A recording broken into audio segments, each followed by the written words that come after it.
Franz, ang atong pasyente. Maulod ko na lang. Sir Franz, ang akong pasyente. Sir, patakilit na sir ha. Kilit na di sir sa ako, no? Tapos may nakakabit na catheter kay sir, no? Ala nila ang urine bag. So, libot ka anay, kwaon mo ang nakahook di nga urine bag, no? Na urine bag na di, kag-isaylo mo sa other side nga lapit. Okay? Kaya base kong makakas ang catheter ni sir, procedure na naman na. Okay? Makatheter na sir ni Wat, nakakas. Okay? So, dapat, you assess for tubes, idealize, and incisions or equipment that may alter the positioning procedure. Base post-op ang patient, bago cesarean, bago opera, kasi ikaw mo dapat posisyon na sakit, dili ang iya nga pilas. Wala ka mo kabalo ang post-op siya. Assess client's level of consciousness and ability to understand and follow directions. Comatose ang inyong pasyente, sige nyo siya istorya. Comatose ang pasyente, hindi mag-ear friends. Tulo. Piyong mata. Sir, gusto mo? Piyong mata. Comatose ang pasyente. Sir, gusto mo sir magkaon? Mapugo na sir, no? Nubuan kasi istorya sa pasyente mo. Kabalo ka naging ka comatose or he is unconscious. So, you assess the client's level of consciousness. Paano mo kabalaan if conscious ang patient kag hindi drowsy? Yes, may mga medications sa sila nga minagate nga natuyo sila, sige mo sila istorya. Yes, negative ang ila response sa inyo. So, you should make sure that your patient is awake, conscious, and coherent. Insakto, di pala ang minasabat sa akong nga pasyente.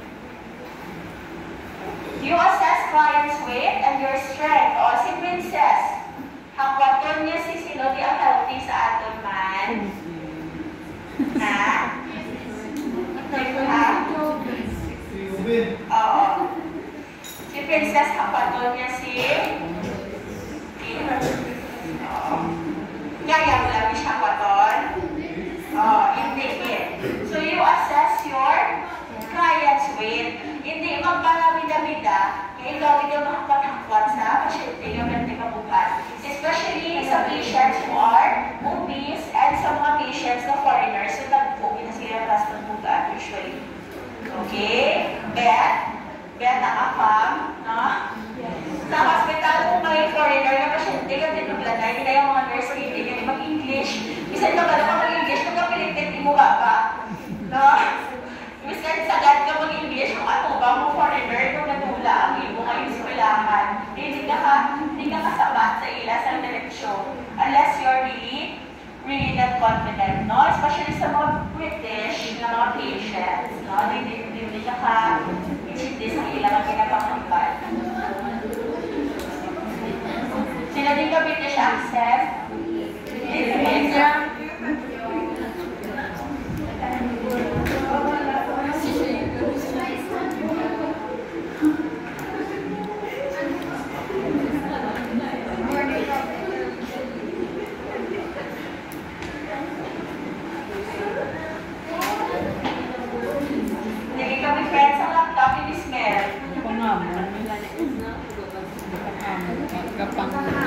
What if makaon ta? What if makaon ta danay? Sige, i-set up ano naman properly para continuous. Tulog na si Chris. Pos. Okay, for example, this is a sandbag. Tapos, nephrectomy ko. What is nephrectomy? What is nephrectomy? Removal of what? Kidney. Okay, so like for example, patakiliran ko ang pasyente sa kinahutaman at nila sa palabras. No? Like for example, this is a sandbag. So, pinaposisyon ang sandbag para expose it ang iyang nga sa kapatagaan mo at yung pasyente yun. And also, maneuver man na ang bed so that your patient will be positioned properly. Okay, like for example, ma-opera ka sa spine.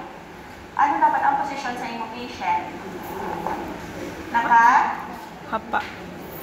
Naka-prone dapat. Kahit kasi ano mo na, di ka ukay, ang spine mo yan sa likod. So, hindi ka ma-open sa tuba. No? So, dapat know your proper body position.